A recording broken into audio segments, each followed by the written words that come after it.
district, you know the Pope listens. Dynasty, our religion, for the blokes missing. On all of these trades, on all of these plays, on all of these grades. By the end of the day, y'all getting played. So, what you gonna do next? Try to fill up that flex? Send the homie a text? That trash offer's the best? You try to make it complex, then they text you back. Now all of a sudden they don't make any sense.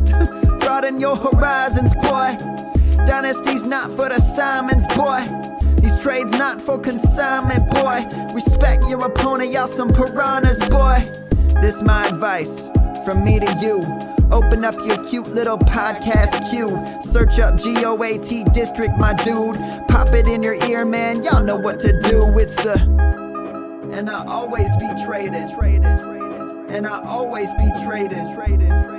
And I always be trading. Y'all try to betray them, but first you gotta bait them. Fish.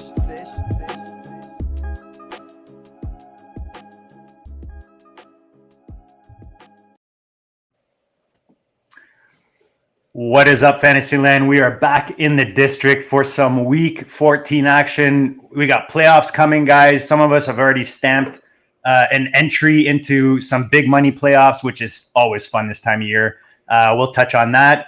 And we're going to do something a little different tonight, guys. We've got the four goats, the foursome.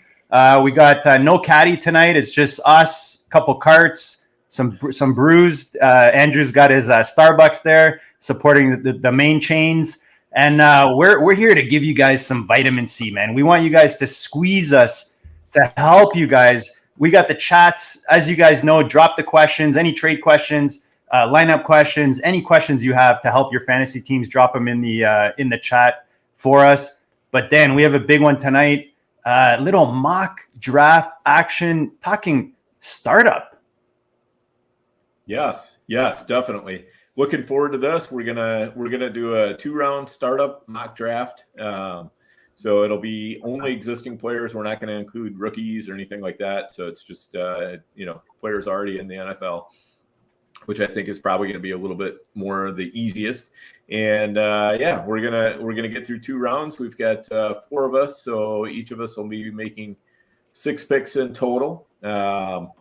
And we have yet to figure out the draft order, but I do have a semi-randomized order, which is, I think, we could just start with Andrew and go around counterclockwise and, just do it like in the reverse order of our appearance. And then when we get to after pick 12, then we reverse the order. Does that make sense? Yeah, I'm good with whatever. I'm fine with that. Dan, I sent in our DM, in our show DM, the link to that spreadsheet I was telling you. See if you're able to manage that, just because it's wonky, man. Everything's super slow. So if we're depending on me to show this thing throughout, it's going to take forever for me to change the players. But pretty sure, shout out to Matty Big Chest, who put this spreadsheet together for us. Hopefully we can get it up on the screen just so you guys can follow the draft visually.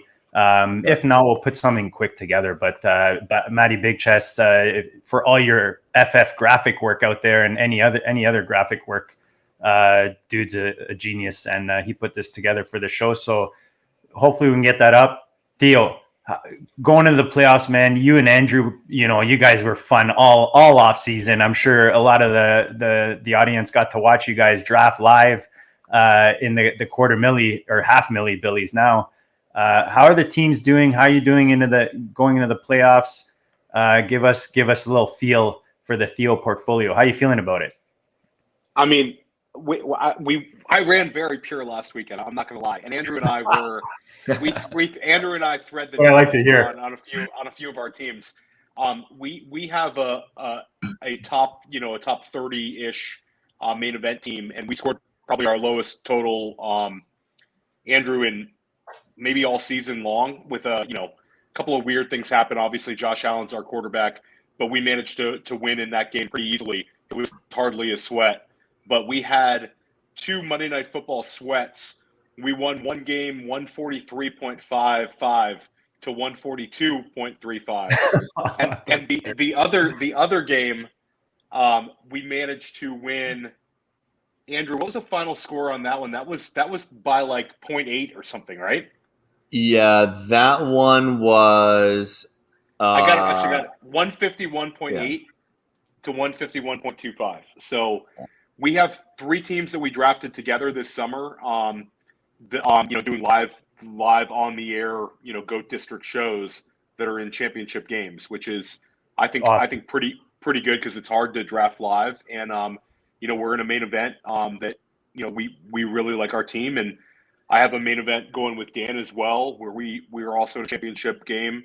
So I'm feeling great. I'm feeling confident, and I talked waivers today with both these guys, and we're ready to rock and roll. So I'm happy Andrew's on tonight because we can all kind of puff our chests a little bit and celebrate some wins.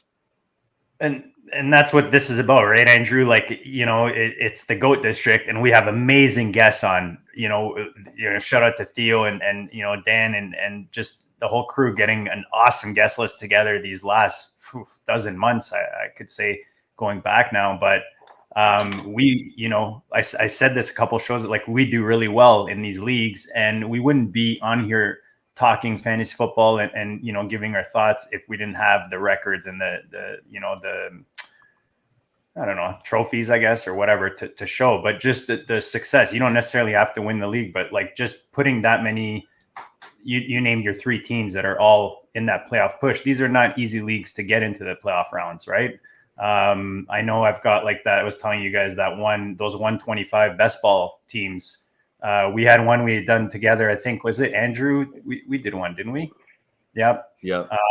I've got one of those that made it through to the playoffs. I'm pretty excited about that. It just makes it so exciting this time of year. But Theo, I know you put a lot into this. Andrew, you guys put a lot into the drafting this offseason and learning, the flow of these drafts. So to hear that the success that's all it's about, man. It's just to show we're walking the walk. It's not just talk, right? And that's what this is about tonight. Now, just to lay it out, sorry, Andrew, I will pass it to you. I just want to lay it out nicely, just so the people that are joining us right now, guys, drop the cues in the chat. What we're doing tonight, we're going to do a live mock startup, 2 rounds. And the idea is, as we go through this, we're going to talk about different topics, week 14, some of these, opportunities with injuries, guys to avoid, guys to target, all that kind of stuff in between tonight's mock draft. Andrew, how you feeling, man? I know you were like a kid in a candy store this offseason, putting these $500,000 Billy shows together, that you got the ship chasing guys out. I think you have some side bets going with them. How's that going? How's your season going overall as we get into these money weeks? Yeah, pretty good. I was going to tell you that I did my top 24 right in this 2-round mock, and I purposely made sure that at the end, like the 23-24 spot, I was going to manufacture a way to like ramp up into my rant about what happened to Dan and I Sunday night. So I'm not quite there with the energy, but I think it's worth bringing up. Andrew gets wound up. I'll start with, I was in the KFFC against them, and neither of us were in on best record or most points, and so it was like a win and you're in the big dance. Smaller dance than the FFPC main event, but a big dance nonetheless. And I thought I was dead in the water, but then Deonte Johnson scores 2 touchdowns and it basically ties it up going to Sunday Night Football. So I put out a tweet, and it's not like, if I had my pick in the moment, I obviously would take Javonte over Judy, but that's what it was. It was basically we were Javonte versus Judy heads up, right? For this. And of course I put a tweet out. Of course, Javonte's where everyone wants to go here. And the issue is, and I'm gonna loop Dan in here in a second, is like, I don't mind if Javonte scores. I just needed Judy to score more. But Dan, we were down 38 points in our main event, and we were going against Tyreek Hill. And it was one of those things where, like, I couldn't even be happy that Javonte was scoring against me in the KFFC, because I just thought, Dan, we were just so screwed in our main event that every point was just like a dagger, because it was putting me further behind the KFFC, but like it was doing me really, us no good in the main event. And then, okay, so first drive comes out and Judy gets wide open. One catch, 34 yards, beautiful. And I'm like, okay, I thought I was like a huge underdog, but maybe I've got a fighting shot. And of course that looked terrible. But as Dan, you and I keep getting, I keep getting crushed on Javonte, you and I start messaging each other, exclamation points. Oh, Dan, Andrew, as Javonte keeps scoring and Tyreek Hill doesn't get the targets, and Dan, you and I came back in a main event, 38 points down. 38 point what? 38 point something down. Yeah, 38. Yeah. Yeah, I don't remember what it was exactly, but it was like 38.3 or something like that. And we only had Butker and Javonte Williams, and he still had Tyreek left to go. And it was like there's no chance we're winning this. Tyreek is probably going to outscore those two guys combined. Yeah. You guys took that down? We took it down. Well, I don't know when stat corrections process, but right. Currently we have taken it down. And the thing was, you want to talk about like opening drives, right? The Judy had the one catch for 34 yards. I think Tyreek had 2 catches, 22 yards the whole game. I think he had 2 catches, 22 yards after the first drive for the Chiefs. So I think that somehow we faded 58 minutes of football for Tyreek Hill and somehow got that across the finish line, Dan. So anyways, how am I doing? Look, there's a lot of tournaments I'm winning. Got some money in the bank already. Dan, you and I have that main where we for all intents and purposes, we should have already had some money. But because we so far have made it with pending stat corrections, we're good there. But, obviously some of these, games when you get heads up against each other, and I think Dan and Theo, you guys have one similarly, is you really want to beat the ones where you're heads up against, people that you respect in the community. So obviously losing the ship chasing bad. But Dan, money comparison, I think it's much better that we took down that main event somehow. So yeah, exactly. And somehow, so we're the 3 seed, and then somehow the 4 seed managed to beat the 1 seed. So it's 3 versus 4 in that particular league. So it's wild stuff going on. Dan, sounds like you're going to have a pretty good season, because I know you and I are in a couple serious 500 buy-ins with some savages, Dynasty savages.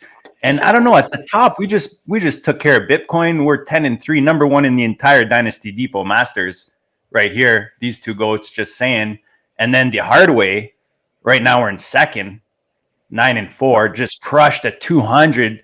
And then the money league, Dan and I going into, we had Stephon Diggs and Allen in a super flex take the week off, and we still busted 234 points in that league. I made a nice little trade for Pollard before the weekend. Dan and I gotta say, we've been like surgeons with these rosters this whole season. He's been working the waiver wire like a brain surgeon.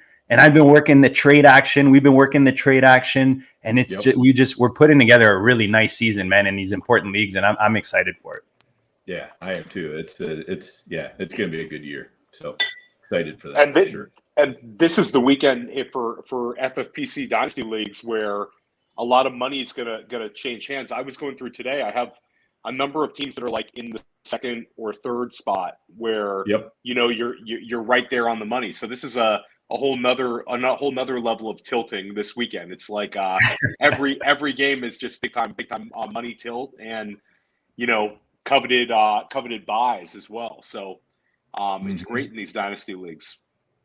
Yep. Yeah, I've literally top 3. Dan, I'm top 3 in all my dynasty FFPC leagues. This is by far my best. And it's funny, I was telling my wife, it's my best year work-wise, like just for my work personal-wise, and my best year fantasy so far. Look, I might just flop and die tomorrow, right? All injuries and all that kind of stuff. But to this point, time's been a little limited. So I think it's about being more efficient, with the time that's put towards this hobby that we love. Because let's face it, man, real life gets in the way in real hard ways. I know, Dan, you dealt with, some health things and all that kind of stuff. And you're in Minnesota, and it's like there's a riot there for 3 months or whatever. So a lot of stuff distracts. So you got to be efficient with the time, and it's nice to see these results, boys. Yep, for sure. Absolutely. All right, man. We should get into this. Let's get into it, man. Do you have a nice little spread? Dan's like the spreadsheet, the Excel sheet. Yeah, I gave up on the Maddie one because I was like, I didn't quite understand tough, no? how to put it together. Yeah. So we're just going to use plain old, Excel. I like it. I'm going to have to flip back and forth between that and my sheet that's got my top 25 on it. So nice. We can copy off Dan. Perfect. Yeah, exactly. Nice. Dan, you did all my prep for me. Thank you. Yep. So so we're doing one QB Dynasty startup. Did we decide what the tight end premium or? Yeah, let's do a tight end premium. What the heck? Sure. Why not? Yeah. So I'm good with that. All right. So we're going to go basically in the reverse order of what you're seeing on your screen right now. So Andrew first, Theo second, me third, JD fourth. All right. So I'm going to go. Yep. We're going to go. And we'll go around and talk about each one as they go up. I did do 7 minutes of prep. So that was a huge positive here. But I started with, and I think it's relevant, as I started with all of the wide receivers in the rank order that I would want them, and then realized that I didn't fill up to 24. And it was at that point that I went back and I looked at all the running backs that I liked and then started slipping them in between the wide receiver tiers. This sounds exactly like an Andrew draft. Yeah. Yeah. So that was, I think that's relevant for how I did this. Having said that, though, I think I'm not going anything crazy for the number one overall pick here. I am going Jamar Chase, 21 years old, because I'm noticing that I'm going to have to come up with their age for your spreadsheet. Oh, yeah. You don't have to. I mean, okay. All right. I'm going to have to do is quick math on years and months. But 21 here, and I think that he's had a great season. Dan, to relate it back to our main event, he did somehow have like a 17-point swing on us. By dropping a surefire touchdown and then turned it into an interception for Joe Burrow. So that was absurd. But look, he's a rookie. He's a monster, and I think that his ascension is only going to continue. So with 1-on-1, I'm taking Jamar Chase. Awesome, love it. All right. Not mad at that. Any issues there? Would anybody have gone differently? I would have, but okay, that's all right. We'll get to who I am. So Dan, what is he like top for as receiver, dynasty receiver? Is he top 2, top 3? Oh yeah, he's right up there. So I think I personally have I have Chase in the 3 hole in my top 24. So okay, yes. He's very good. Any of these top guys you're going to be happy with. Yeah, I had Chase as my number 2 overall. So I would have taken him if Andrew didn't. For me it's Jonathan Taylor. I think Jonathan Taylor is going to be the number 1 pick in most dynasty startups this summer. I can understand Andrew going with the wide receiver, but I do think Jonathan Taylor, what he's done this season, he's got 18 touchdowns, his home run ability, and the chance that the Colts offense could be even better. I think that they're by no means one of the league's most dominant offenses, and what he's doing is just incredible. So I'll go Jonathan Taylor. He's 22 years old, and he's got a lot of great football left in front of him. I think he's the league winner this year, and why get away from it? In a dynasty startup. And if you listen to this show, Dan, he would have been your 101 last year. That's right. Just saying. All right, and I had him also as my 101 for this year. What about you, JD? Did you have him as your 101? Yeah, coming in this season, and again for going into next season, he's been my 101.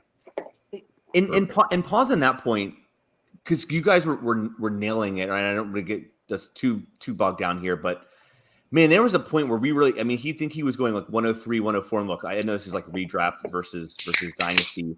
And I think because of his week 14 bye, I think there was like what was the other factors? Maybe it was like injury. There was week 14 bye. Naheem Hines became Eckler all of a sudden. Thank you. Yeah. And there was a small Marlon Mack contingent. Marlon Mack. He was going in the second round, guys. Second round at some drafts. The weirdest argument ever was Marlon Mack. He should have stayed at the 103, 104. I mean, maybe even 101. But then like we're all saying, he fell to the second round. So look, stay tuned to the Go District and hold strong to your convictions from what you hear here.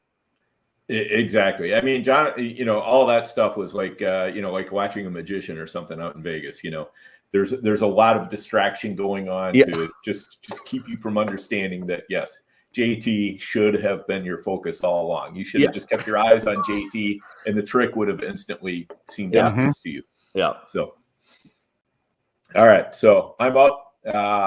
I'm gonna keep in with the Jays here. You guys are fucking making this like Giving me the hardest pick of the freaking thing. And we're going with Justin Jefferson, wide receiver, Minnesota. I mean, honestly, I had Taylor, Jefferson, Chase for my top three. So we just not in exactly the same order. But Justin Jefferson, I think, has shown everything, that we want to see from Chase. He's already doing, and I don't really have too much doubt that Chase will get there too. But Jefferson has already demonstrated that he has that elite ceiling. So I'm just, I can't put Chase in front of him, but he's not far behind. Can't argue with that. I mean, I think, yeah, I can argue with that. You guys pretty much hit my top guys there. I'm just going to continue the tier. Do you guys have anything to add on JJ? No, he's a stud, absolute stud. I mean, he's right there. You can make an argument for Justin Jefferson as number one overall. That's how good he's been. Yep, agreed. All right. Yeah, this is kind of a tough spot. I can go a lot of different ways, but I think I continue the trend here with these young receivers. I think it's important. I mean, JT's the running back. Obviously, I want over anyone else, but I think getting one of these young stud receivers that give you that longevity, the no-brainer start every week. You guys started with, 3 of them. I'm going to go CeeDee Lamb as the next one in that tier. Maybe it hasn't worked out exactly the way people expected coming into this season with that offense or with what he's done. But the talent cannot be denied. Dan, do we see, just remind me the contract situation wise, do we see Cooper? Did Cooper get re-signed? Just remind me again. I can't.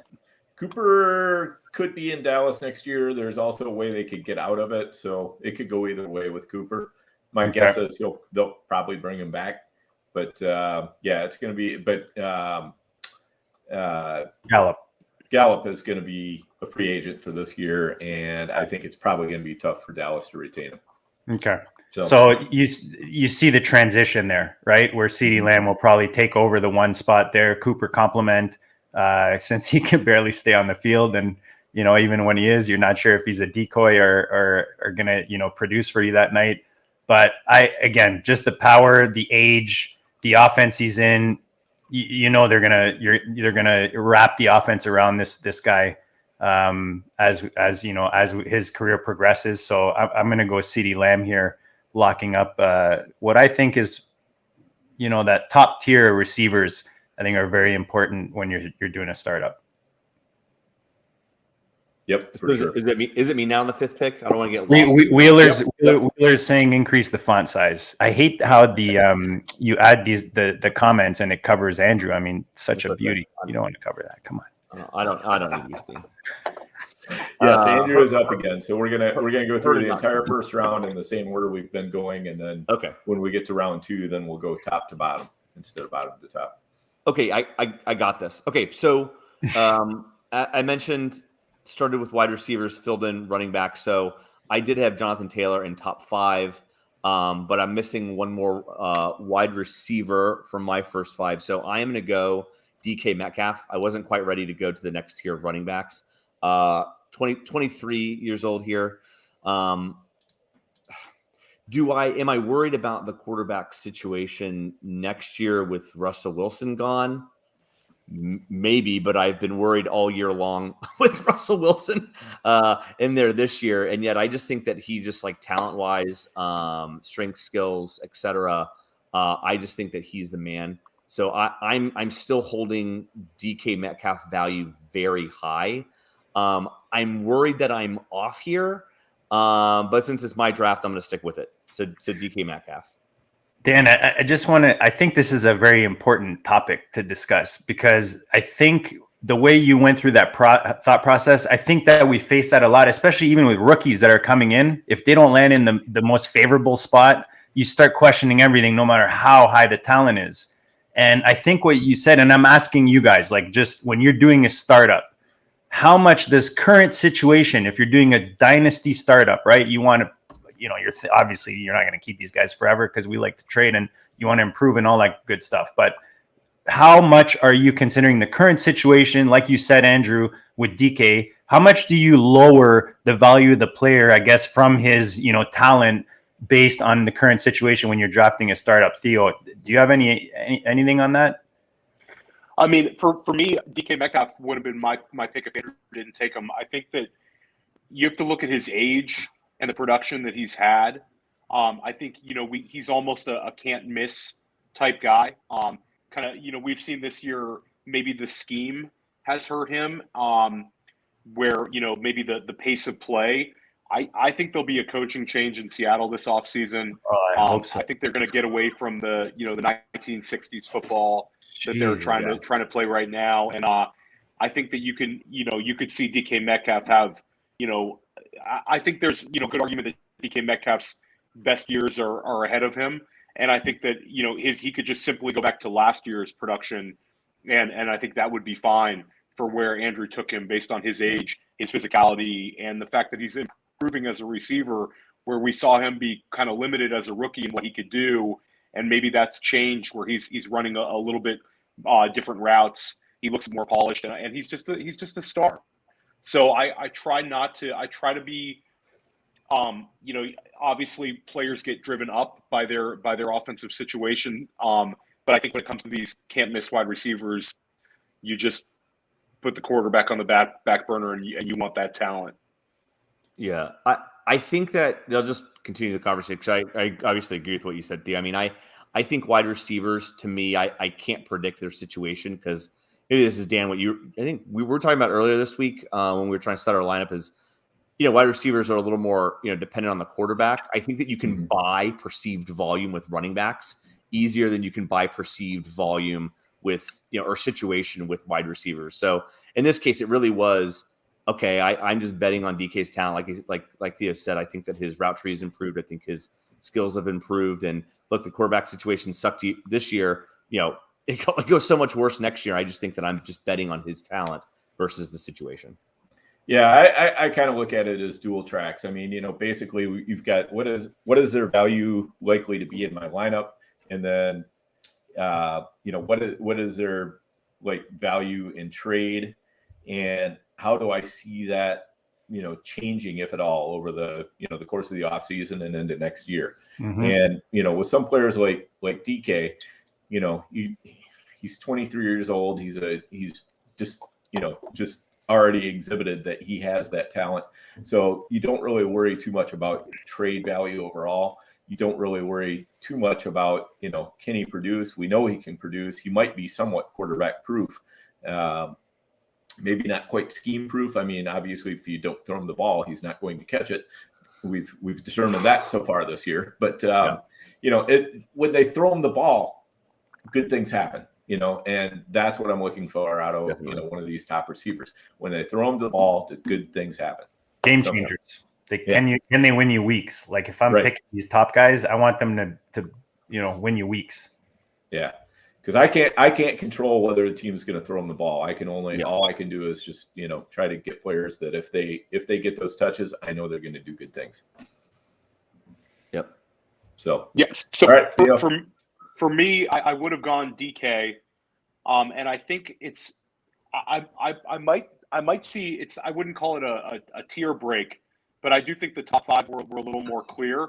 I agree. Sixth pick. I mean, I would say if we were doing this 3 months ago, the four of us would have had AJ Brown at 6. But I do think that there's some concerns with these injuries mounting up. For me, this pick came down to Naji Harris or Deandre Swift. They were the two running backs I would have here, and I'm gonna lean Naji Harris. I think that the argument against him would be that he's kind of a compiler, but I think that the Pittsburgh offensive line will get better in his career. Mike Tomlin just seems to fully trust him. We've seen what Le'Veon Bell could do, in terms of fantasy football production. Naji Harris, I think next year is going to be going extremely high. in redraft. I think he would command a lot of trade value in Dynasty right now. The argument is he's a little bit older than you'd like to see from a rookie running back. You'd love to see him being, Javonte Williams like age, but I think when you look at his receiving ability, his size, and the fact that he's been able to take a pounding this year, and I just think that he's a very, very safe kind of foundational running back pick for a dynasty startup, and I think this is about where he should go, and I think 6 makes a little bit of sense for him. Yeah, I would agree with that. I think, there's just he's got everything in place, and given what he's doing this year, which has been kind of tough circumstances for the type of player that he is, and he's still out there scoring points. He's going to be a mid-range RB1 probably even this year, and I just don't see that getting any worse. The quarterbacking probably isn't going to get a whole lot worse than what Roethlisberger has provided, to be quite honest. He's still got some good receivers that are going to attract attention, no matter who's throwing him the ball. So, and if his offensive line gets any better whatsoever, if they can stay in positive game scripts even a little bit more often, things like that are only going to help him. So, I'm with you there. Anyone else? Any thoughts on Najee? Anybody think he's too high? Anything like that? No. He was the next running back. That's it. Mm-hmm. All right. So I have 2 guys rated very, very close here, and this is who I had ranked at number 6, and then at number 7, I have another player that hasn't been picked yet, but I think that player that I have ranked at number 7 is still going to be there for me at 11. So I'm just going to stick with my board and go Deandre Swift, which was Theo's other player that he was considering. And again, I think it just kind of comes down to we're seeing the same sorts of things with Deandre Swift that we're seeing with Naji Harris. Probably Swift is not as good of a runner, but probably a better receiver. And, he's still incredibly young. He's on a team that should, there's obviously nowhere for Detroit to go but up. So that can only help him out as well. So I just love everything we're seeing about the situation with Swift. I think he's going to be a star for years. Agreed. Yeah, absolutely. He's a slam dunk. I mean, he was such a productive receiver, and I think again we like guys with their best days potentially ahead of them, and I think his floor based on his receiving ability is going to be there as well. So, he'll have a number of RB1 years coming down. Yep, for sure. Oh man, JD, we're making you think. Yeah, you guys are really putting me in tough spots. Just because the guys you guys grabbed are pretty much I don't want to say chalk, but I mean they're no-brainer picks where you guys take them, and then I kind of get in this spot where there's a few options we can go. I'm not ready to bring in a tight end yet, even though we're saying this is tight end premium. I think I'm still looking at a young running back just to continue the trend. We know who you're taking, JD. Your favorite running back in the world. Fuck it. Let's go Gibson. I'm going Gibby. I mean, again, maybe not the season we expected, but dude's been legit. The offense been legit. Heineke's been a bit of a surprise, Dan. We've talked about that in the chats. We're lucky to have him for free in the league. I'm pretty sure we got him super free, like round 59,000 in a startup draft. I don't know. Is that where you thought I was going, Theo? Or yes, 100%. I'm sorry, I thought you were going Gibson. Where did you go with that one? Sorry, what was the pick? Antonio Gibson. Okay. I just think the age. I think the value of these running backs. I mean, this dude was a receiver, wasn't he? Yes. Call it. You know what I mean? Like this guy. We see guys like Debo. Getting runs. In the running back position, and that's exciting to me, man. Whenever I go back to something I said a couple weeks ago, and I believe it's Abib that said this, that the back-to-back champ is you want these guys that, you know, the offensive coordinators, the coaches are scheming around their offense. They're putting him in different positions. And Antonio, we've seen him, man. We've seen him in different positions. And I've got Wheeler's stamp of approval. I'm good to go, Dan. That's all I need. There you go. There. I had him 23, and I thought that was high because I was looking at, like, you know, I did the list, looked at like what the consensus has been, and maybe Dan, you were referring to it as like it's just been like lazy, right? Mm-hmm. Maybe some of the ADP has been lazy, but I was like, boy, this is really reactionary if he's really like a third or fourth round startup pick here in like November. Like I think that I would never let him slip past the second, and so really interesting, JD, that you're so high on him here. I think that's a lot of faith in him, and I think it's all positive. Like, this is just to say that like I think we probably would have had him there before the season. And I think that you're even more slow moving on any reactionary, you know, issues to his performance this year. So anyways, I think that's all positive. I thought the overreaction on him has been overblown. Point being, in terms of some of the ADP I was looking at. It's, you know, I talk about investing, guys. You know, you can look at charts, you can look at the hourly, the daily, the 15-minute, the weekly. You know, you want to start at the weekly level. A good friend of mine told me, and then you kind of work your way in. And it's like this with a lot of these players on a week to week or day to day basis. Their values go up and down. And we wanted to talk about guys that we've bought recently that that we're pretty excited about.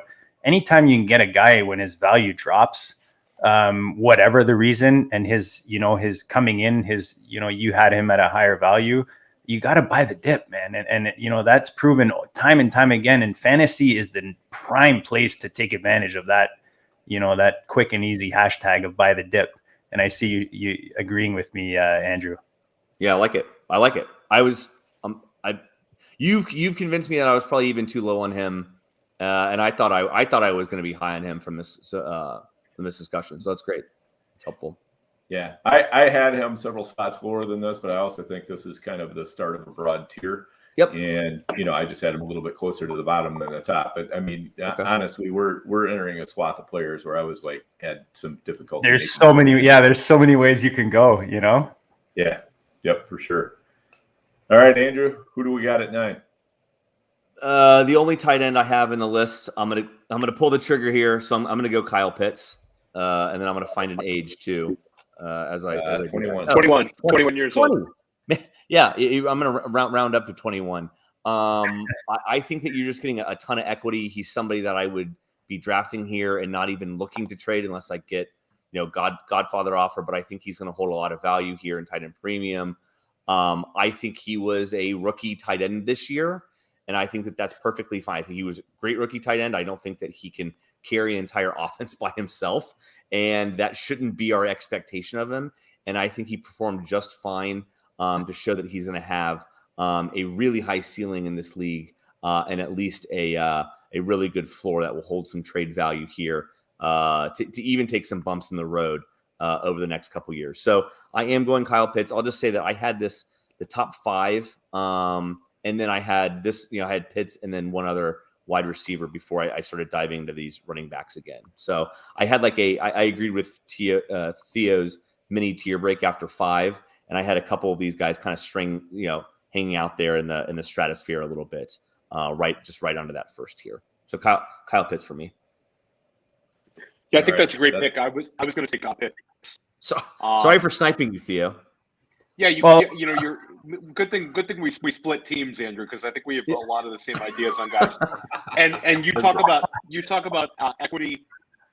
And shout out to Wheeler. He just turned 21. He turned 21 in October. Yeah. So he's about as young as it gets.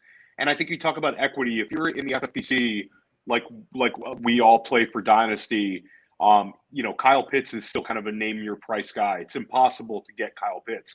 And if you are going to trade Kyle Pitts, you'll get an absolute haul.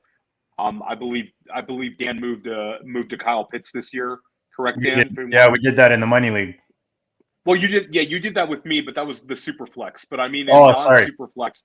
Yeah, not super flex. He's still commanding a high, a very, very high value. And tight is still tight end premium. Any tight end premium, he's going to hold that value, right? Oh, 100%. So I think that's a great pick. This is a very tough pick for me at 10. I could go with a number of different positions. Again, I'm very tempted to go AJ Brown, but I do have some concerns with the injuries at this point. I was very tempted to go DJ Moore, who I think is a guy I really like around this range, but I'm going to go Javonte Williams.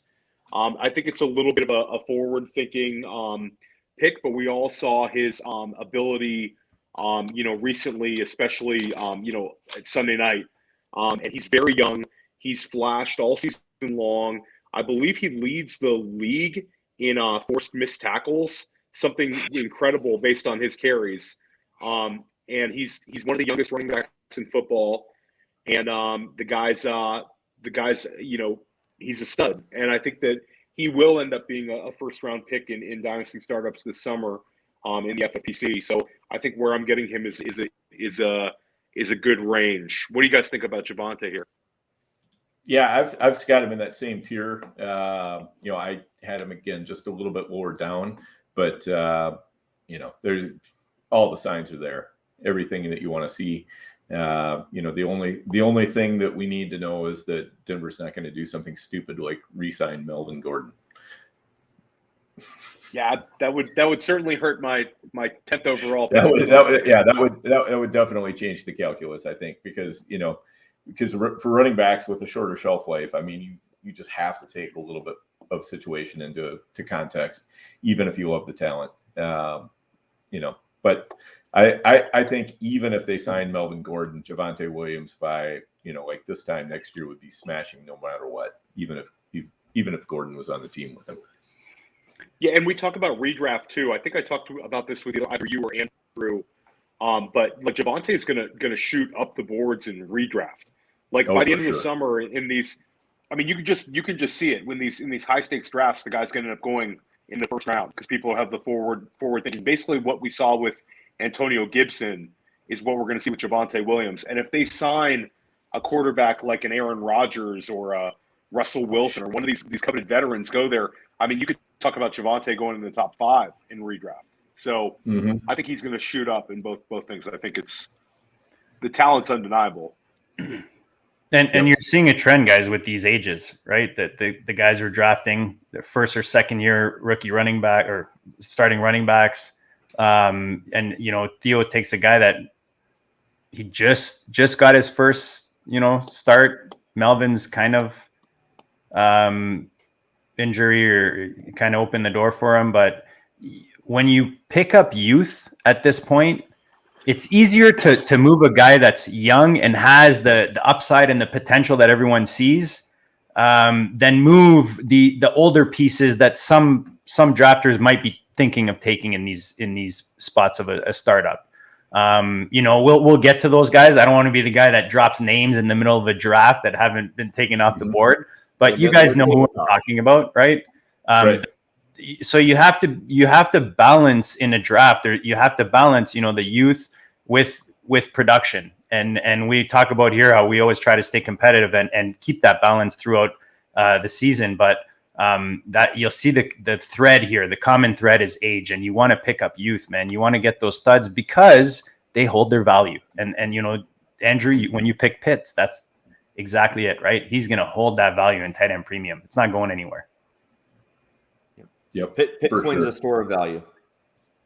Yeah. There's, if I'm picking an older player, I'm looking at, do I still think they can be productive for the next 3 years? And do I think other people will think it's going to be productive for the next 3 years? That second part's important. Yeah.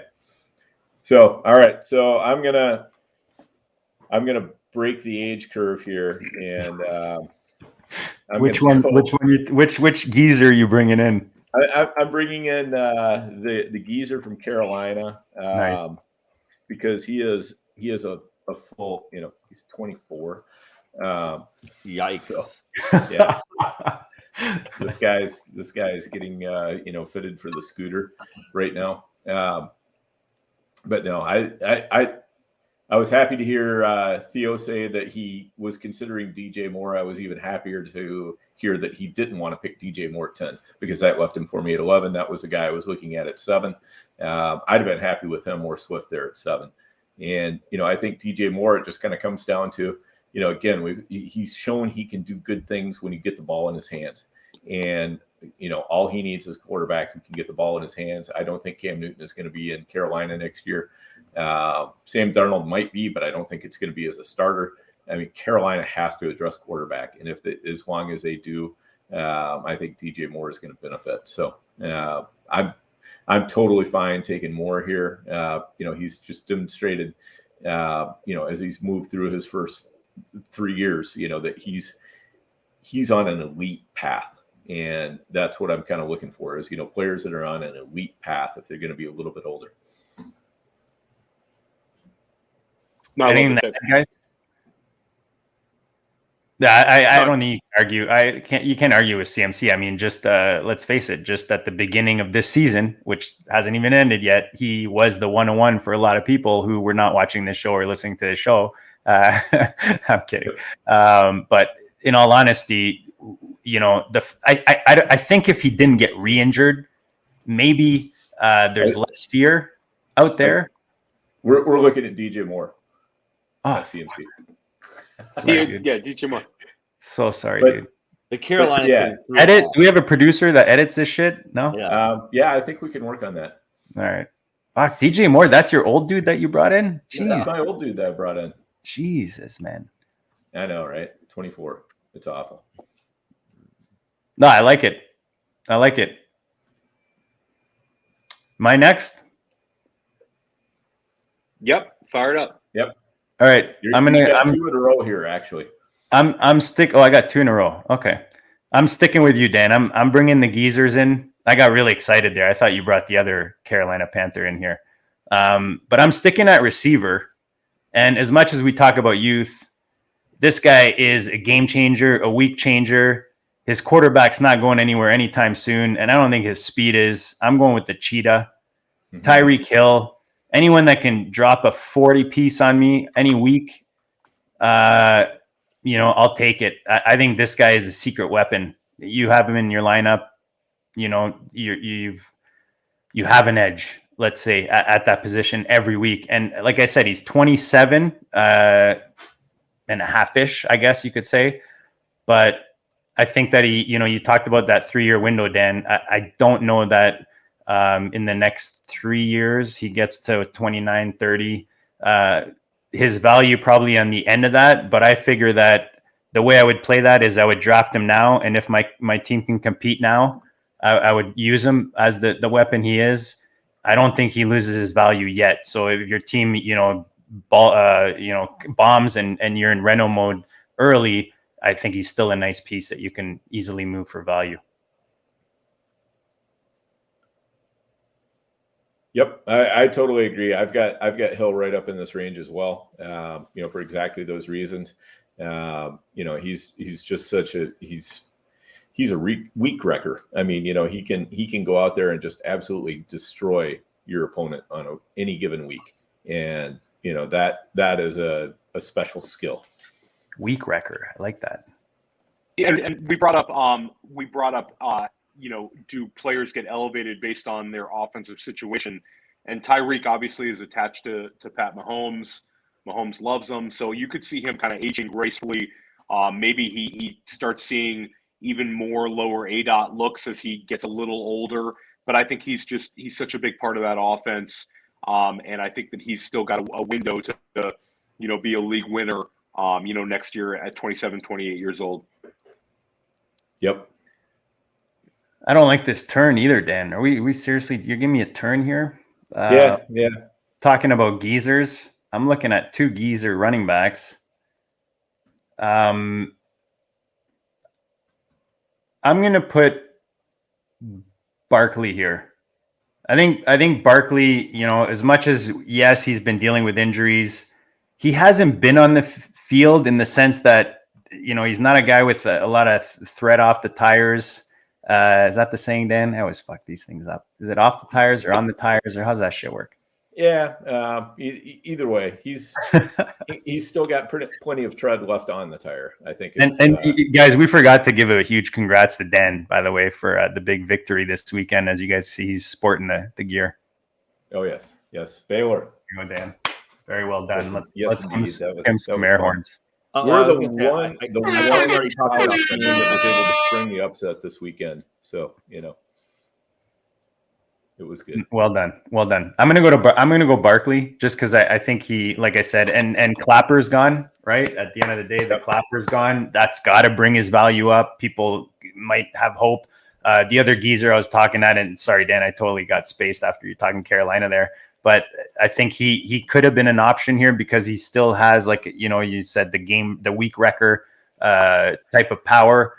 But let's face it, we talked about AJ Brown. These guys, once there's more than one injury and they're, multiple weeks, you got to bring him down the rankings a bit. So I like Barkley a bit more, as much as he's had the multiple injuries. Let's hope he can stick, one of those guys that comes in later and sticks some years together, that kind of like what we're seeing out of Mixon right now. Yes. So on this, before we move on, I don't think this is being mean because I want you guys to be mean to me. And are we posting these top 24? But my real question is, Barkley is my first off the board pick so far, and I know we're getting in the second round anyway. So what does it matter? But I didn't have Barkley listed. I think that's just because of how I did the list. Was sexy wide receivers first, and then tried to slip in. You're like Elijah Moore or Barkley. Elijah Moore. Yeah. That's literally what happened here. So, anyways, I just wanted to acknowledge this, and again, we're doing 24 players, so it is what it is. Barkley's 25, 26, whatever. But this is my first off the board player. I think it's just because I'm just being mean to older and hurt running backs. But just wanted to at least throw that out there. I didn't know if anybody thought similarly. No, I think this is a little high for Barkley as well.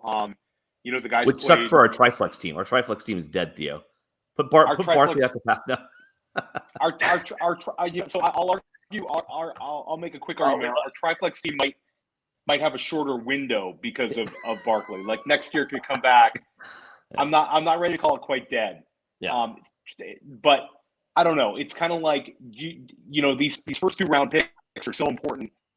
And we've seen Barkley play 10 games the last 2 years. So, or excuse me, that was CMC. We've seen Barkley play, miss games for now 3 years of his career. And I think the last injury was a little fluke. I'd like to see him end the year right, but maybe this is good value for JD. I would have probably gone a couple of different directions before Saquon, though, personally. Oh, I'm not hurt, boys. This is a hard. I figured I'd spark the discussion. Yeah. No, and I Dan, I'm curious to know, what are your thoughts on Barkley? Is he kind of off your board if we're doing a startup right now in the top couple rounds? Do we have Dan back or no? Sorry, guys. Yeah, no problem. Did we lose you? My internet is freezing up here pretty bad, so we're losing Dan. I lost Dan. And worst of all, we lost our draft board. I know that's it's like I'm taking my ball and I'm going home. Like, fuck you guys in your draft. Yeah, that's good. He'll be back. He'll be back. Oh, good. No, and again, like I said, we're doing 2 rounds. I thought it was really interesting. I set it up at the top. It's just like, hey, like what are the sexy wide receivers, and I'll fill in the gaps from there to make sure that I get to 24. So yeah, and you know what? I can't disagree with you. I'm looking at names that you could throw in there. I don't know. I still think there's value there, and I still think that there's the upside that he gives you is still that possible top 5 dynasty piece. So. Look, I don't disagree with you guys. And that's the thing, right? Is like, especially because like if you're, and I know like, I think Dan mentioned 3-year window, maybe 2-year window, but ultimately you're trying to win money in that year. And it's nice to have a piece that you can trade and extend your window. But if Barkley hits, you're winning some cash in that first year, right? And that's what you're trying to do is then fund yourself for future years. So yeah. Dan, we got you back. No, he's frozen in time. Frozen in the Minnesota winds. Theo. Well, we're on pick 14. We can keep going. I guess this will go to Andrew next. Let's do it. Sadly, it's Dan next. Oh fuck! He took his ball right when it was. I'm trying to be unfrozen. Oh, there he is. Nice. Dan, you're up. 14. No, it's not happening. Send us a Morse code or something so we know who you pick. Act it out, charades, Dan. This is the point where if you're listening to the podcast, I suggest you go to the Goat District YouTube page, subscribe, click the bell, get the notifications so you can see all of the charades that Dan's performing. Here, guys, let's answer. We got a question in the chat. Albert Chen. Side note: rest of season, Goff worth a bench stash in 2 QB leagues for playoffs. Shout out to Albert Chen, is my boy. I'll take the question. Yes, I think that if you're in a 2 QB league, depending on your roster size, I think that Goff can be rostered. I think that he finally has 2 wide receivers that they're kind of sticking with Josh Reynolds and Amon-Ra St. Brown. And I think that he found Hawkinson for a touchdown last weekend. So I think that in terms of 2 QB leagues, I think that he's back on he's probably not an every week QB2, but I think he's a high end QB3, and that might have use to you, as these injuries mount up, and super flex, you have to take what you can get sometimes. But I certainly like the way they targeted Amon-Ra last week with 12 targets. And Reynolds has been a big help to him as well. All right. I think I might be back here. Nice. You're back. We have our board back. We're like, Dan just took his ball and went home. I know, right? This is awesome. Guys, let's take this minute right here. ViridianGlobal.com. Go check it out for any GOAT gear, any fantasy football gear. Right now, it's Christmas time. Good time to get some gifts. And myffpc.com for the best site to play high stakes or even low stakes, man. They start at $5 best balls all the way up to 10 grand. So myffpc.com. Dan, I had to throw in the plug. Take it, brother. All right. Sounds good. Yes, I'm glad you did. So I'm while I've actually got internet here, I'm going to get my pick in. We're going to go Chris Godwin, wide receiver, currently of Tampa, though he is a free agent coming up this next year. 25 years old, so he's kind of an old guy, but we'll hang with that. But I mean, just what the skills he's shown. Again, you throw him the ball, good things happen.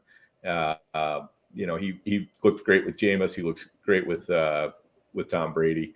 I suspect he's going to make any quarterback look pretty good. I like it. No, I like it. He's a safe pick. The guy's a stud. Yeah, it's hard to disagree. It's the opposite of a Barkley pick, right? He's got Brady as his quarterback for at least 2 to 200 years. He's, and you said he's a free agent, but I mean, he could go back. Yeah. So he goes back or he doesn't. He's obviously going to go somewhere where he's, the offense is going to be kind of wrapped around him. So I don't think you can't go wrong with Godwin there. You guys surprised by that pick there ahead of other guys that you guys may have had, or Andrew's like, no, kind of, maybe so?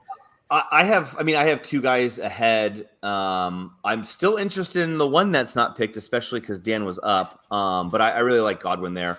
I think he's like this is absolutely. I mean, I had him 15th, so I think this is the spot he should be. I'm just surprised there's some other players, there was a player I was very, very tempted to take, and I think we all don't have to really work too hard to guess who that might be, but I won't say the name yet. Yeah, no table talk. I like it. All right, Theo. I think Theo's up. So I'll go for it. I'll take AJ Brown right here. Bounce back. There it is. I think that AJ, again, if this was 2 months ago, I think he would have gone a lot higher. And I know we're not allowed to say names, but I considered Debo here. I considered Jalen Waddle here, but I ultimately went to AJ Brown because I do think that a wide receiver 1 overall is in his range of outcomes, and I think we will see it at some point in his career. I still believe in the talent, and it's been an unfortunate year, but I'll be back on AJ next year. I'm positive about it. Unless there's some kind of injury setbacks, I think you might see him at an even better value next year. Yeah, totally agree. It was hard leaving AJ Brown down this low, but last year he was in that top tier, right, with those other guys, right? Like coming into the season. Yeah, he was up there around like DK Metcalf. So Yeah. You know, he was in the like 3, 4, 5 range for a lot of people. So it could be a good buy right now if you're in reno mode. Right. Yeah, for sure. So, something tells me we're about to see 3 Ole Miss wide receivers in the top 24. But not this pick. I think that's coming later from some of us. This is the most on-brand Shelley pick there is. It'd be at this point in the draft that I'm telegraphing that I'm going after Joe Burrow a few rounds later. But after taking Jamar Chase 101, yep, you got it, Dan. T. Higgins, 22 years old. Just to make sure that I'm on point for the age here. Man, I thought I was going after you because I got lost in the fact that where our profile pictures are now, and I was going to be, speaking of guys that had monster games in week 13 right after your Godwin pick. But yeah, I mean, T. Higgins, a little bit of a breakout game that was awesome to see, especially as me pumping him up in the first week of some of these football guys in main event championships was awesome last week. So I mean, T. Higgins is the guy for me. I think he's got the size profile. And the fact that Jamar Chase is there does not scare me at all. I think that they're very complementary, 2 great players, a quarterback who's not afraid to get the ball to either of them. I'd like to see a little bit more of it this year, but again, I think that they've each shown that they can do really well. So I have T. Higgins here, and I think that I'm pretty happy to have him at 16. Yeah, I don't hate that, and I think he was another guy that a few weeks ago, I can't remember exactly, but was had a nice buy opportunity, where people were kind of writing off the fact that he could be 1B, maybe even 1A in some scenarios. Yep. Who's up? You, JD. I'm so lost in the order right now with the lost. That's changing and lost in the snake draft. All right, Theo, I have to. I mean, this is my most owned player, my pride and joy of the 2021 season after my boy JT, and that's the Deebo Samuel. There was one other guy I was considering in this spot, but they're struggling right now. Age becomes a factor. You're looking at a guy who's not 26 yet in Deebo Samuel and has an entire offense that just runs through him. He runs through them. They run around him. It's just he's running the ball, catching the ball, throwing the ball. He's doing it all in that offense. And as much as they've added a guy like Ayuk, you've only seen his role grow in that offense. And to me, that says a lot. And, whether Lance comes in or Jimmy G stays for a bit, I think Deebo has been, he's been a staple in this offense for a couple of years now, since he's gotten here. So I don't think that's changing. If anything, we're seeing an evolution of the player in that offense. And, I might be a bit early for some, but I'm comfortable taking him here in this spot. Yeah, I mean, I considered him where I took AJ Brown. I think this is about the right spot for him. I mean, he has had injuries in the past, but you can't ignore this smash season. And we also talk about the 3rd-year breakout. That used to be a thing that people would say all the time, and people have kind of gotten away from it. But this is absolutely like the 3rd-year breakout. The guy broke out as a rookie, had some issues last year. This year we got him at a discount in redraft, and he's just been sensational. And I love the way he's used as a rusher by Kyle Shanahan. I think that just builds a floor for him. And he's an explosive player. I will be interested to see how he does with Trey Lance. That change is coming. But it's not like he'd be losing some fantastic quarterback in Garoppolo. So I think this is a very good spot for Samuel. I think he's a top 24, Dynasty startup pick all summer long. Yeah, 11.5 points then per game to 21.2, number 2 in the league right now. All right. So I went back and forth between the guy I'm going to pick and then one other guy on my list. So I decided that I'm going to be an ageist. I'm going with the younger player. Oh, I'm surprised. So I'm going Jalen Waddle here. I mean, he's just showing everything you want to see in Miami right now. He's got the elite speed.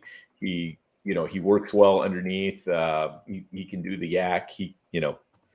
everything is working right now for him. So I'm basically totally on board with Waddle.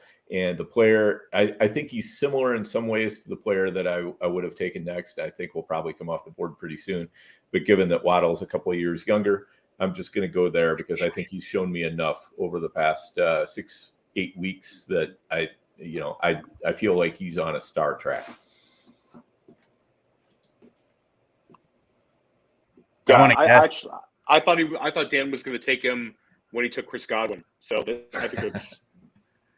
Yeah, Godwin surprised me. I got to say, that's why I asked the other guys. Godwin surprised me there. I thought you had a couple other guys ahead of him. And even here, I'm a little surprised. I thought you had one other guy. And I'm wondering if that's who you're talking about with the old guy.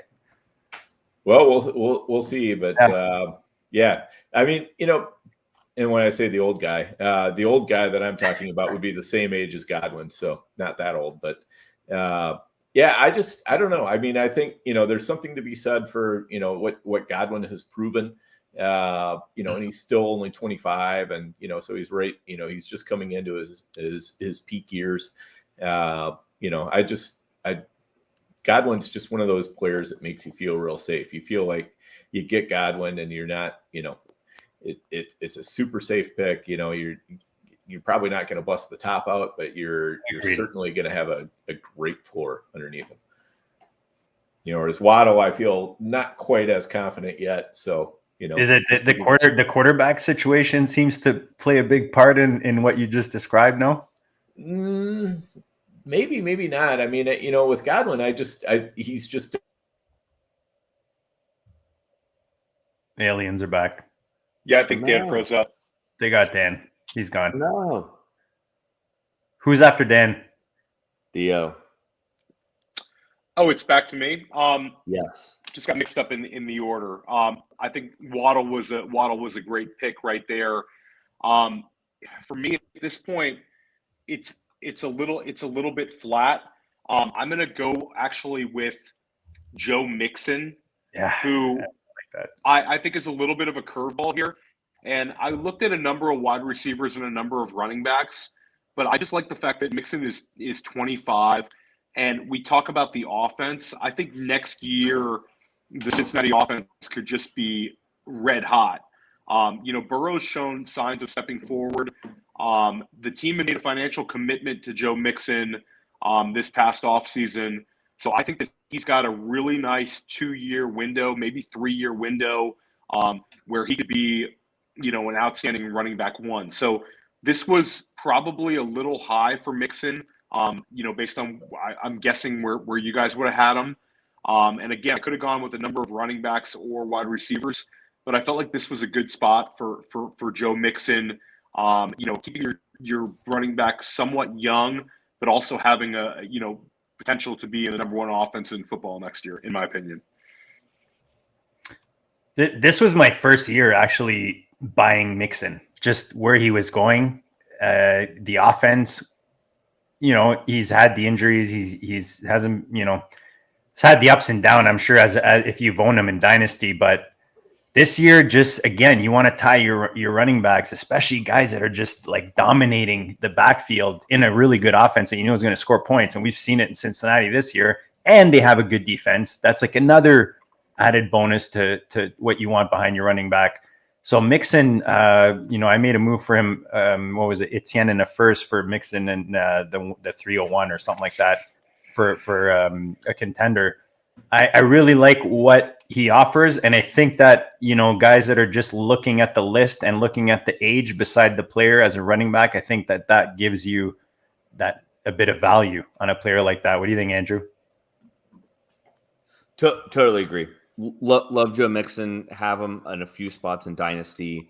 And before this year, I wondered whether my sell window had closed and that I was making a mistake walking into this year, still owning him. And of course, didn't sell him and have really enjoyed his performance this year. And now I'm just thinking like, okay, I'm going to write it out because, unless I get like a good deal for him and maybe I do move on. But I like what I've seen from him. I think the arrow is pointing up. Theo, you just pointed it out. I've already taken 2 Bengals wide receivers And I don't even think that precludes me from liking Joe Mixon even further. I just love the Bengals offense. Yeah, Mixon's a totally defensible pick here. Yep. And, I think it's interesting that he's going ahead of, I'll name names, Dalvin Cook, Christian McCaffrey, guys like that. Yep. But I think there are definitely reasons why. I mean, mileage wise, I think he's just in much better shape than some of those other guys. And he's been staying healthy other than that 1 year, last year where he, they just basically said, yeah, the season's a wreck. So they didn't really try that hard to bring him back, I don't think. Yep. I'm up on 20. So I'm going to go wide receiver again. I think I've had 5 picks. 5 will be wide receivers. Stephon Diggs. I know he's a little bit older. I think 27. I was trying to do math, and then I think I missed the page. I was like, yeah. So he's 27. Maybe he's 28 now. Man, all I want to say is that back shoulder catch last night was just like a ballet in motion. Love seeing it. He's a stud.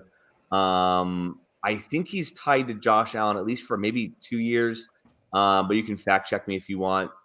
Blow me up if I'm wrong there. But love being in that offense. Love being with Josh Allen, and I think he's talented, and I like him for the next 2 years.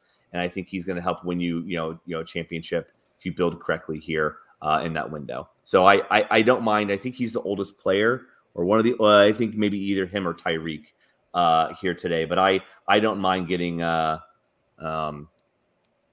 Diggs in this spot, late second round of the startup. All right, that makes sense. JD? Yeah, that's pretty much where I was going. Am I next now? Yep. All right, I'm gonna do it. I know I already made a bad pick according to with the Barkley move, but I'm gonna throw in the CMC action at this point. I just think that as much as the multiple injuries as I talked about earlier, it's a startup. Hopefully we're going into next season and he's healthy going in this season. What this guy offers upside wise, he had that one season and then it's kind of gone downhill after that. But this is a guy that takes care of himself physically. There's another running back that you could go here that's a little older, that's similar, takes care of himself physically. But when this guy's on the field and he's healthy, you would hope this offense turns it around and there's more on the table going into next season. But I'm going to go McCaffrey here. I think where were we at? 22 now? Mm-hmm. 21 for McCaffrey. Yep. So yeah, I don't like it, but I do think he's got more value than the other guys I'm looking at after Diggs. That's again, I think that there's the teardrop, and he's probably the last guy that I would put in this kind of really long tier. I find after those top 5, I feel like it's pretty flat. Not that, anyways, I'm going McCaffrey. You guys can shred it up.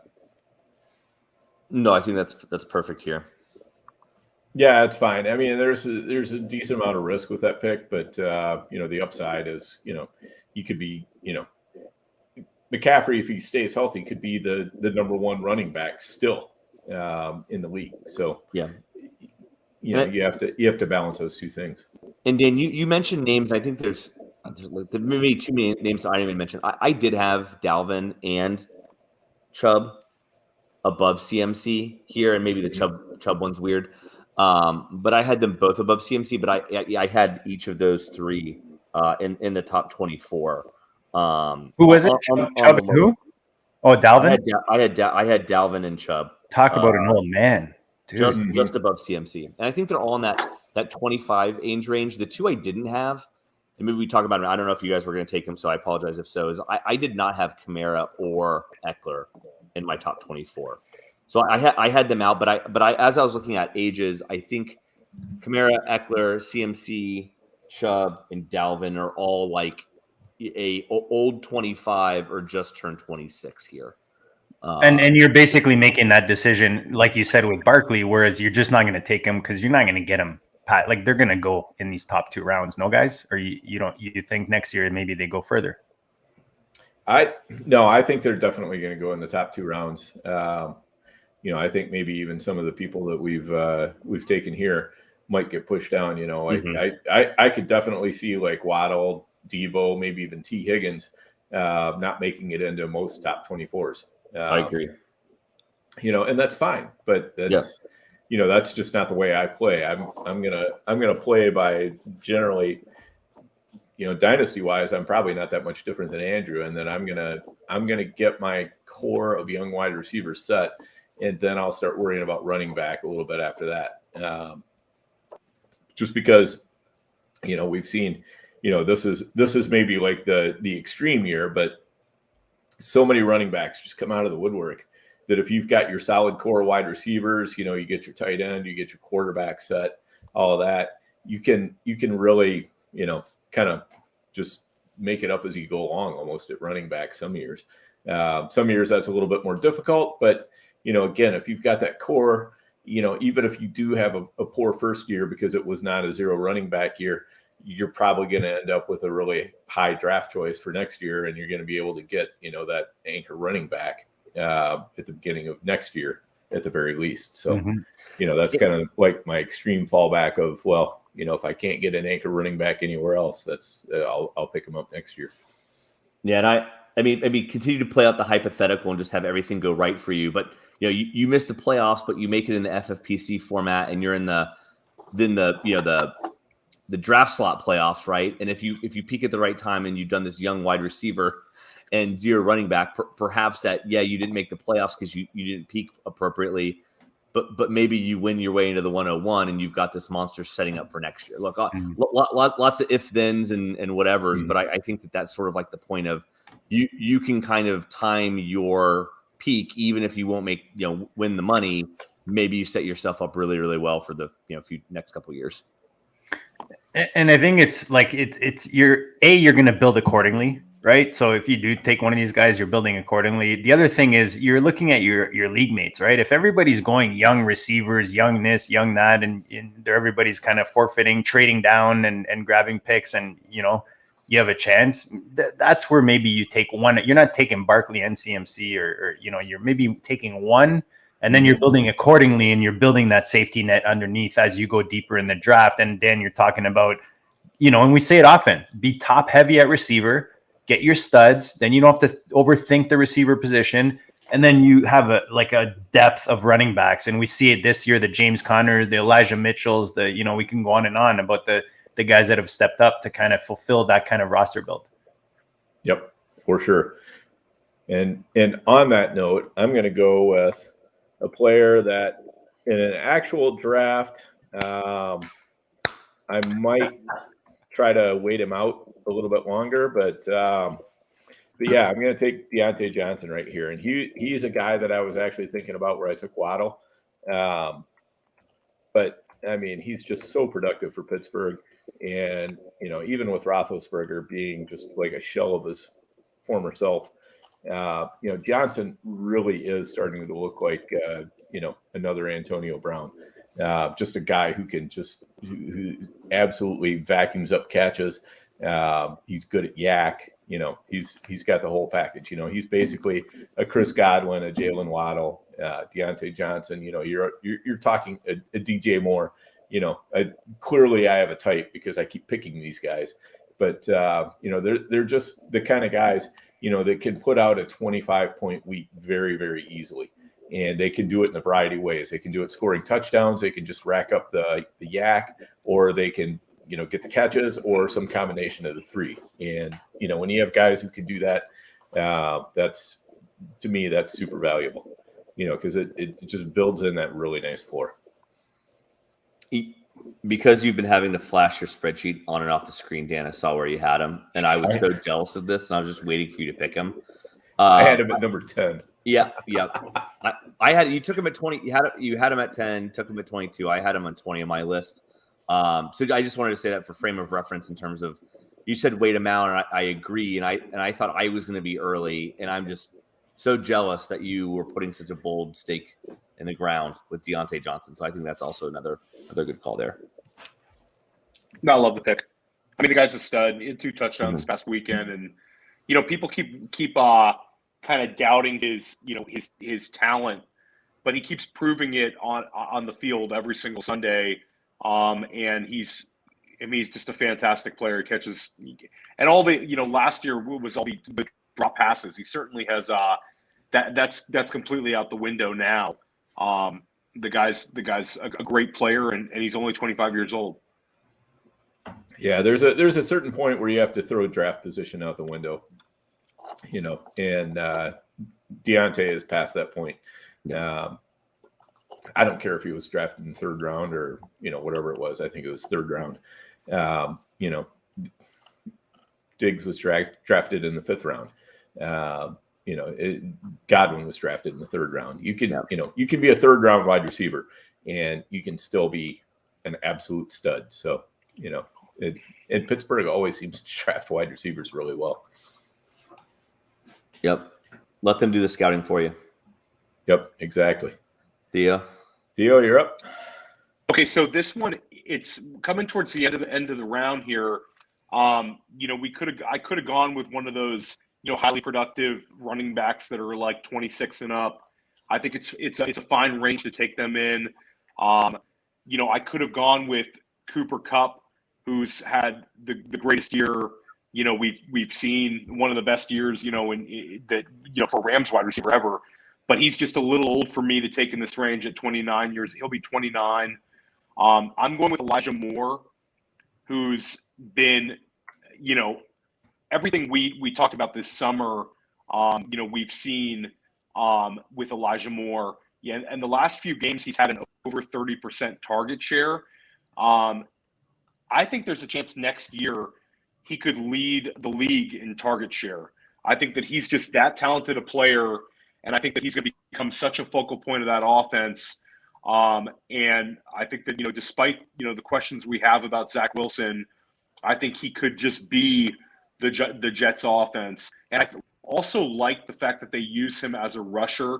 I think that, stylistically, he kind of compares to Deebo Samuel in that regard, where you can do different things with him around the line of scrimmage. And that just kind of elevates his fantasy floor. So for me, in Dynasty startups, I have a ton of Elijah Moore on my Dynasty teams. And in Dynasty startups, he's a guy that I'm going to have circled, and I'd love to end up with on as many teams as possible.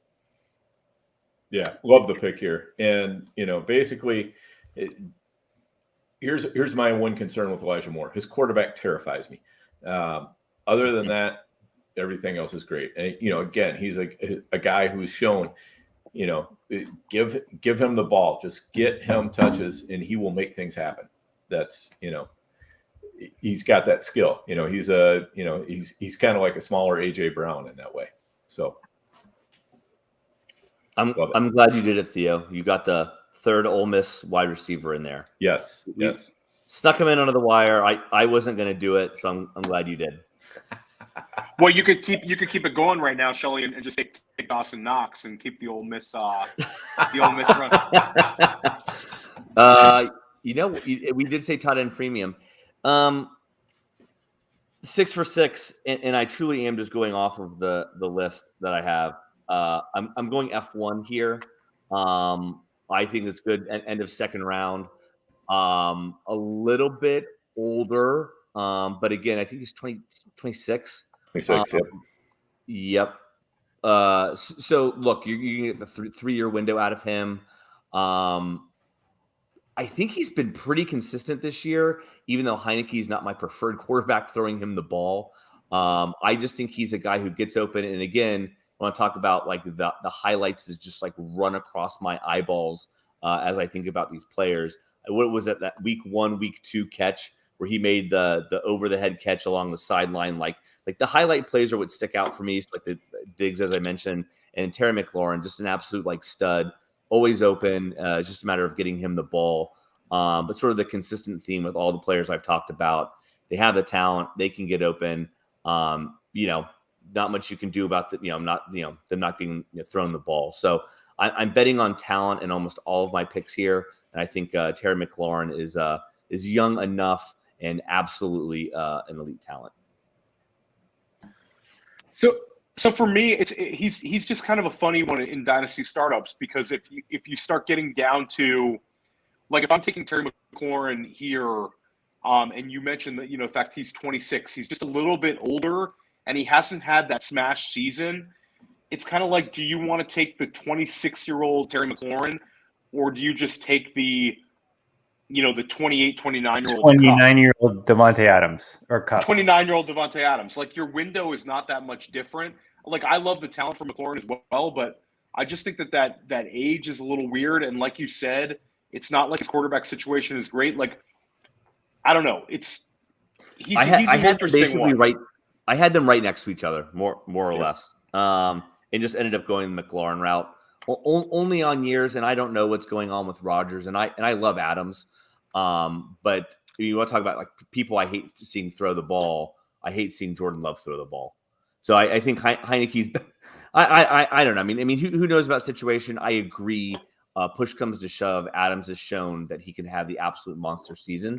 I just think it can still come from Terry McLaurin, and I think there may be a window for him to continue to pop, where I do think that there is at least a, I don't know, like straight arrow, slightly down arrow on the perceived value of Devontae Adams. I'm just wondering if the perceived youth with McLaurin difference can potentially get more value if there is any value to be gained there. Yeah, I think that this is if people listening into this and watching this, I think one thing that's a great takeaway for you is, we're in a lot of these competitive dynasty leagues. Like Andrew said, if you want to go get Cooper Kupp or Devontae Adams for your championship run this season, you gotta reach. I think it's not going to be as I paid 2 firsts last summer for Devontae Adams. I don't think it's, and it was a FFPC 500. The person I traded with is a very experienced player who we've all competed against, and I think I gave up the 5th pick and like the 8th pick to get Devontae Adams. I think that this summer it's worth just dangling it out there. Some people are going to be just scared of the age. If you want to go get Devontae Adams, you can go get him for probably a single high first-round pick. You're in Dynasty, what you're going for is different. Some people are going for it this year. I'm gonna push my chips in. Go for it, because in our draft, we just kind of shows you we're all kind of thinking about these younger players. Eckler, Kamara, Kupp, Adams, Kittle, Kelsey all didn't crack our top 24. So there's value to be had on. Are we done? Are we done the top 24? Top 24 is done. Oh, I was so excited for my next pick. God. Well, okay, so who is just off the list for you then?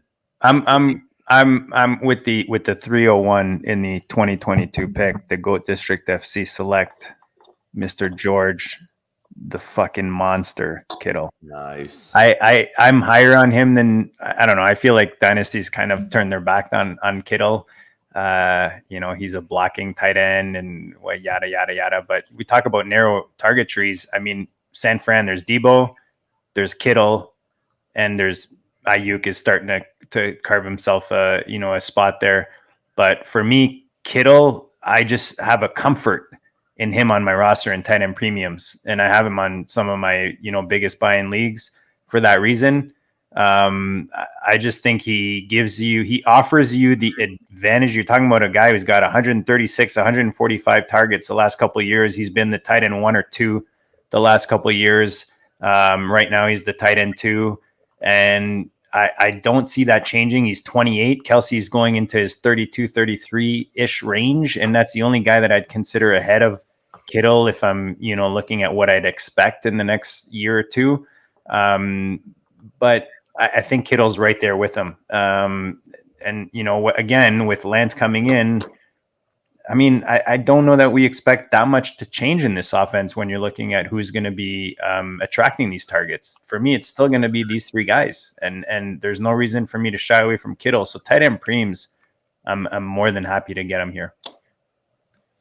Andrew, who was the would, if you were picking right here, who would be your guy? I mean, if I'm looking at my list, I had old guys. I had the Adams. Although we have to label the old guy every time we talk about a guy over the age of. Dan even said 25 at one point. 25. Yeah, no. I had Adams next on my list. I had Adams, Chubb, Adams, Dalvin, Chubb, CMC on the list, and so I think that's I think if I build young wide receivers, any of the injured guys creep in there at all, Andrew? Like Akers, Dobbins, any of that? No? I didn't, but I was thinking peek at Dan's list. I know he's not here because I'd be interested to talk about the Dobbins. So I did not have Dobbins on my list. I think I'm still,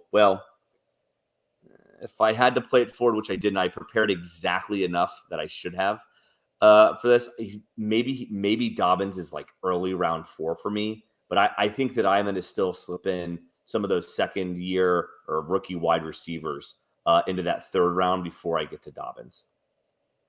But Theo, if I set aside like the veterans, the one guy that I really still believe in is Jerry Jeudy here for looking at that third year breakout. So I think that somewhere around the third round, he would have been a priority depending on my team build. So like I said, if I went really, really young to begin with, I'm looking at an Adams, CMC, Chubb, Dalvin, Kamara, maybe Eckler at this point too. But then, if I've got a little bit of a veteran mixed in, I'm really looking at Jerry Jeudy here in this next round.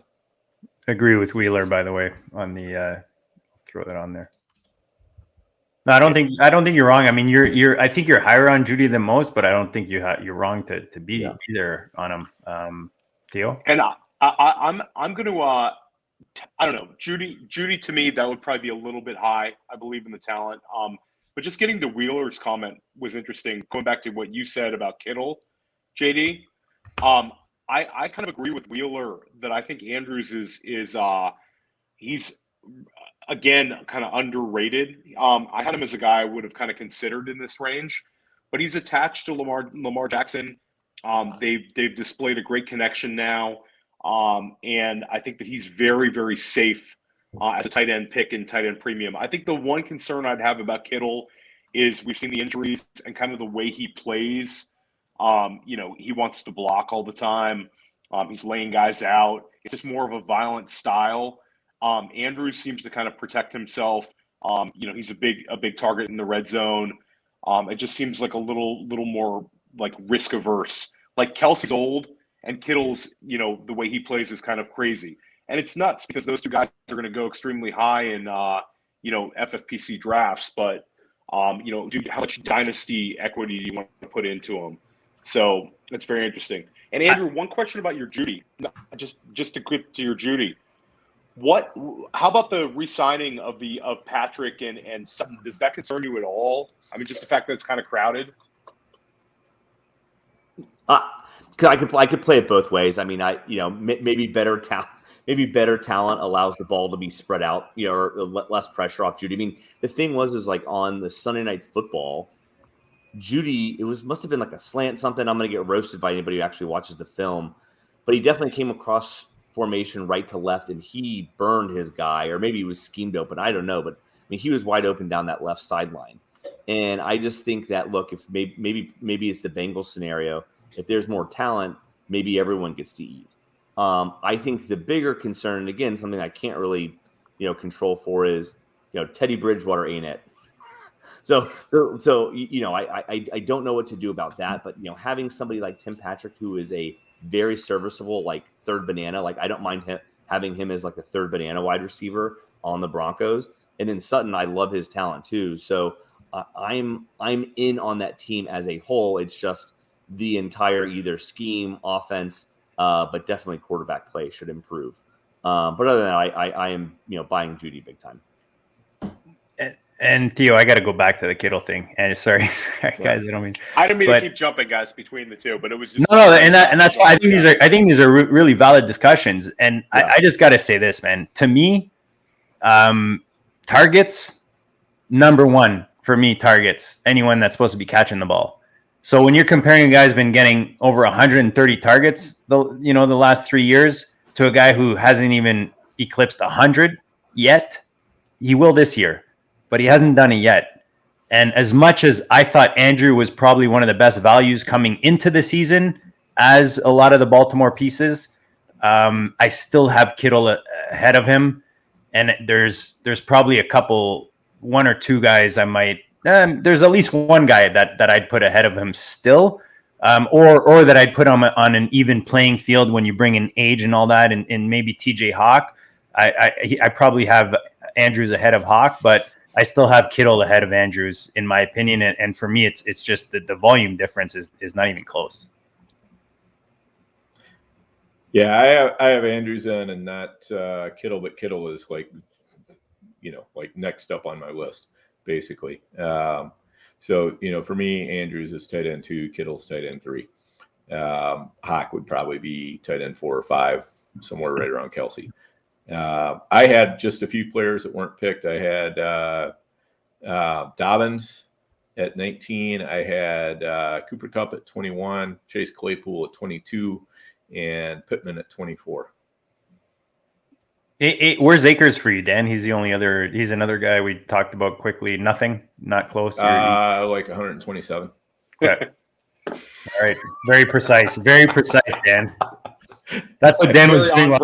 Very on He's brand. Yeah, where's Akers? Yeah, I got it. Yeah, Akers is a total fade for me.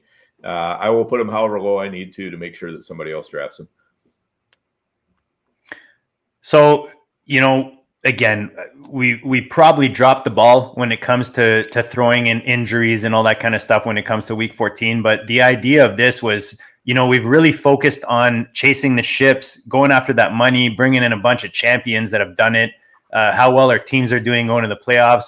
But we want to help the reno modes, the rebuilds, the guys that maybe are not where they want to be this year, but they want to flip it really quickly. I think something like this really helps you because it lets you gauge where the values are if you're drafting a startup today, where they're going, hopefully going into the offseason. It gives you a good idea, players that you want to go after or maybe that you want to trade away based on where you are in your own leagues. So hopefully this helped you out, guys. Smash the like. We're at $140 almost. The chat's been awesome. Shout out to Wheeler, Albert Chen, Kyle's Money. You guys were awesome tonight. Casey McCoy. Guys, maybe give a final thoughts on this as we close this out. And yeah, man, that's it. Anything else you want to share? Wheeler's just all over. He's got Akers. He's talking Denver. I mean, this could go on forever. So let's wrap it up before we get on another rant, guys. No, I'm glad I got to cover the KFFC sweat, the main event, Miracle, pending stat corrections, of course. And I stayed on brand tonight, drafted a bunch of wide receivers here. Never broke character at all. So I love it. Classic Shelley. Overall successful. Shelley, you prepared and you stuck to it's beautiful, man. 7 minutes. On brand. I love it. I'm ashamed. I didn't do 7 minutes, and I know with Barkley and McCaffrey, man. What the? Come on. Yeah. Theo. So we're gonna post our list to Twitter. Is that Sure? Yeah, Sure. We might as well. I mean, let's throw them out there. I think it'd be fun. Let's do it. Yeah, so I thought this was a lot of fun. We've been talking redraft for weeks and months at this point. It was nice to pivot over to a Dynasty show. I think a lot of our listeners have their Dynasty regular seasons ending. This weekend. I know I'm tilting on a number of Dynasty leagues right now. I know you guys are as well. So this was a lot of fun as kind of a look ahead. And yeah, it's shout out to everybody listening and also to the group of us is we've worked so hard this season on the teams, whether we share them. And I feel like I know all of your guys' teams that I don't share with you because we kind of bounce ideas off of one another. It's been really, really nice to be able to do that with people I respect. And I think that this is the weekend where we kind of bring it home. It's the weekend to win some cash and to win some championships. And then we have a 3-week stretch where it's no more waivers. It's your roster speaks for itself. Your structure matters. How you built your team matters. And hopefully a little good luck on no injuries. And hopefully, the teams we share, make nice runs. And, we end the year right, fellas. So I'm just fired up for this weekend. Say it again, Theo. No more waivers. No more waivers. Oh, God, no more waivers. Jesus. Oh my God. I'm so looking forward to that. But yeah, I mean, and to me, honestly, this exercise that we did just now is fantastic for Dynasty, but also it's great for kind of keeping myself honed in for next year in redraft as well, because, talent matters, and there's going to be a lot of, new, guys who are getting pushed up on news and, speculation and, the guys getting steamed up the boards and, guys falling down the boards and so forth like that. I'm almost a little disappointed that Leonard Fournette didn't make our list here of the top 24. I mean, but and just had to throw LF on the table with I had to. Yeah, I couldn't let the show end without a Leonard Fournette reference. Hey, he's winning me some. Well, he's winning. He's winning people some serious leagues. I don't want to jinx myself or anyone, but he's winning people some serious leagues this year. And Leonard Fournette was just one of those perfect examples of a player where you just. Everybody was too cool to draft him, and you just had to kind of set your ego aside and say, you know what, I'm going to be the guy who takes the player who's just, who everybody's going to kind of snicker under their breath when I take him. I don't care, whatever. I have low standards. If you're going to give me a guy who potentially could be a workhorse back for, Tom Brady and that Tampa offense, yeah, I'll take a chance on that in the, 9th, 10th, 11th round. Why not? But anyway, yeah. So this exercise, just had a lot of, it just kind of keeps you focused on the talent. It kind of keeps you focused on the players that are young and up and coming. And, those tend to be more the league winners than the players that are, kind of quote unquote established or whatever, it's pretty rare, that you're going to see like Dalvin Cook be a league winner, especially next year. It's going to be somebody like Javonte Williams or, Naji Harris or, Deandre Swift or somebody like that is going to be more the league winner style. So to me, this has dual value. And, when I'm starting to think about my main events and everything else, I go back to these dynasty lists and I kind of make sure I'm working them in. Dan, my 4 reasons for success this year: Deebo Samuel, Elijah Mitchell, Cordero Patterson, and there's a 4th one. Who's the 4th? Fournette. And Fournette. Thank you. No, seriously. Think about those names coming into the season, right? Yep. And if you're sprinkled with those guys in your rosters right now, you're in a good spot. So good luck to you guys as we go into the money weeks, as we call it. Make sure you guys are on top of where your leagues are at, trade deadlines, playoffs, all that kind of stuff, man. Just get yourself refamiliar with your settings and everything going on in your leagues, if you're not already this time of year, because sometimes you miss little things that make a difference. So good luck with everything, guys. Hopefully this helped you out tonight. Smash the like, smash the subscribe, share the show. We talked about myffpc.com. Go sign up, guys. We'll help you out with a sign up bonus. If you're not already signed up, there's a playoff challenge that are coming up. Dynasty renewals are there. So renew your teams, if you can, or wait for that money to come in and do it. But and then Breeding Global, guys. I've got the shirt on here, the hoodie. I've got the Canadian National Best Ball. There you go. Dan's got his Goat District hat on, and he's got that serious flag in the background. But guys, go support the show, support us, support our partners, and good luck this week, guys. We'll check you all later.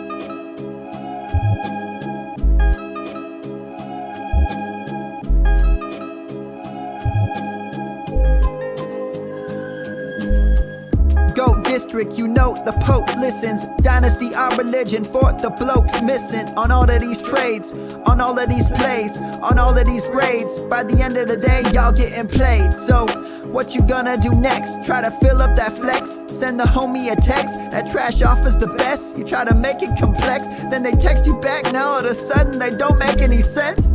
Broaden your horizons, boy. Dynasty's not for the Simons, boy. These trades not for consignment, boy. Respect your opponent, y'all some piranhas, boy.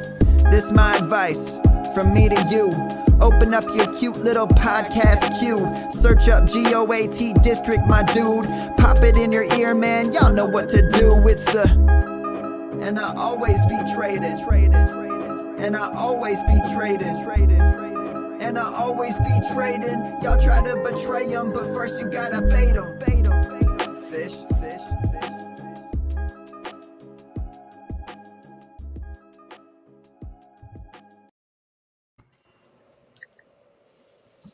That was fun, boys.